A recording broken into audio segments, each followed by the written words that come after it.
This is a run of 19th century, mid-19th century, late 19th century terraces, 3 floors.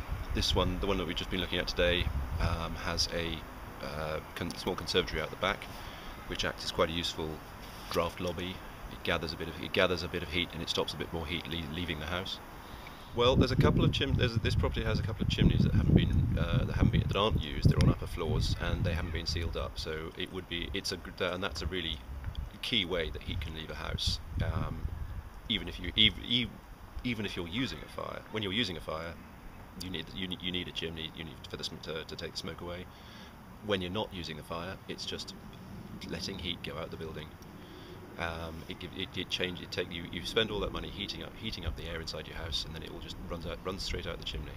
So you could get there are many ways of sealing up a chimney. You can get a professional in, or cut a piece of wood hardboard to cover the shape of the chimney, or you can get a chimney balloon, which is a thing you put up inside a chimney and then inflate with a little tube, and it just expands inside the chimney and blocks most of it.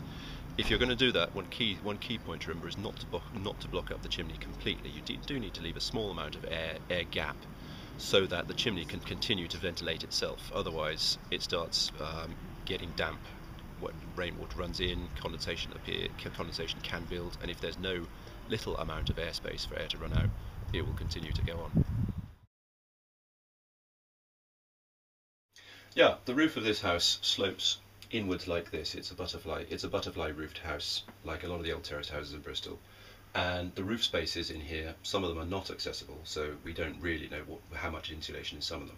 But there's one that's accessible up here, which you had a look into, and that's got about 75mm of insulation in it. It's fairly typical when people first started laying insulation. They laid insulation up to the top of the joists in the loft spaces, and that meant they could continue to walk safely and continue to plonk things down on the joists. But 75mm, it's some insulation.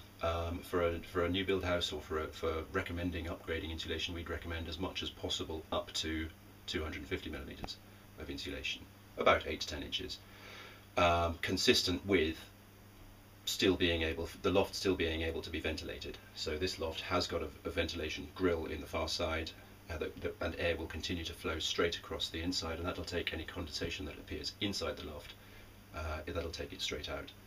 So the insulation layer keeps the heat in the house, and the ventilation above that lets the roof keep dry. It's very straightforward. The DIY people are practically giving it away, and if you've got access to the loft, it's a very useful thing to do. It will make a large difference.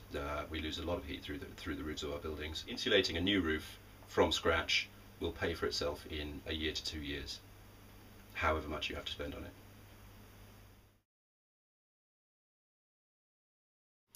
We're up in one of the top floor bedrooms, and this is an original feature of the house. Very lovely thing. It's an original fireplace, and what's significant about this one is when I put my hand under it, I can feel a draw. I can feel draft air running out past my hand up the chimney. And that means the chimney's open, and that means air is doing that all the time. Now that's great. It's good and healthy to live in a ventilated house, but an opening of this size of a chimney, open 24 hours a day, is taking an awful lot of heat out with it. You're spending money on heating the air in this house, and it's just running away from you, and you just have to spend more money and spend more fuel to replace it. So since this is a chimney, it's on the top floor. If you were going to use this chimney, you'd have to be carrying wood up the stairs or fuel up the stairs every day. It's not likely to be used, so it would be a better thing to seal up the chimney. A way of doing that would be something like a chimney balloon, or possibly cutting a board to fit across the opening. But if you did that, you ought to make very careful to leave some kind of vent in place, so that the chimney can continue to ventilate itself to the small degree it needs to keep dry.